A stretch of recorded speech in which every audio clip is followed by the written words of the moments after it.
नमस्कार, मी वैभव पटवर्धन. माझ्या वाचन एक्सप्रेस या यूट्यूब चॅनलमध्ये आपल्या सगळ्यांचं स्वागत आहे. काल मी पेपरमध्ये एक लेख वाचला आणि मला तो खूप आवडला आणि मी माझ्या मित्रांना देखील तो ऐकवला. तर त्यांचं म्हणणं असं होतं की पेपरमधनं किंवा चांगल्या चांगल्या पुस्तकांमधनं असे खूप काही चांगले लेख येत असतात, पण केवळ वेळ नसल्यामुळे त्यांना ते वाचायला मिळत नाहीत.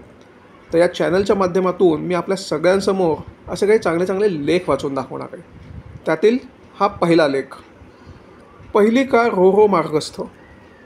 मुंबई कोकण रस्ते मार्गावरील खड्डे आणि वाहतूक कोंडी टाळण्यासाठी कोकण रेल्वेने प्रथमच खाजगी गाडीसह प्रवासी वाहतूक करण्यासाठी रो सेवेची घोषणा केली होती. 5 खाजगी वाहनांसह रो सेवा शनिवारी मार्गस्थ झाली.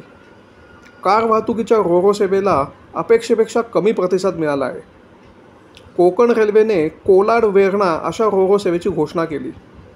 त्यानंतर प्रवाशांच्या मागणीनुसार सेवेला नांदगाव रोड स्थानकात थांबा देण्याचे जाहीर करण्यात आले.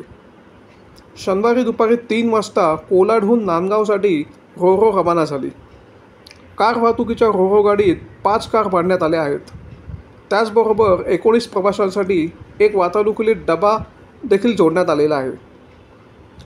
रोमधील 4 कार नांदगाव रोड रेल्वे स्थानकात उतरणार असून 1 कार वेर्णा येथे उतरणार आहे.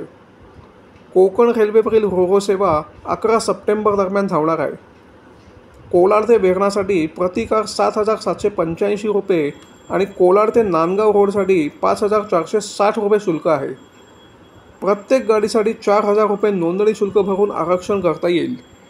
उर्वरित रक्कम प्रवासादिवशी स्थानकावर भरावी लागणार आहे. प्रवासाची तारीख वगळून 3 दिवस आधी संध्याकाळी 5 वाजेपर्यंत नोंदणी स्वीकारली जाईल.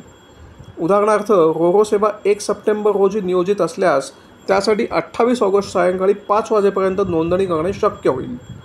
धन्यवाद.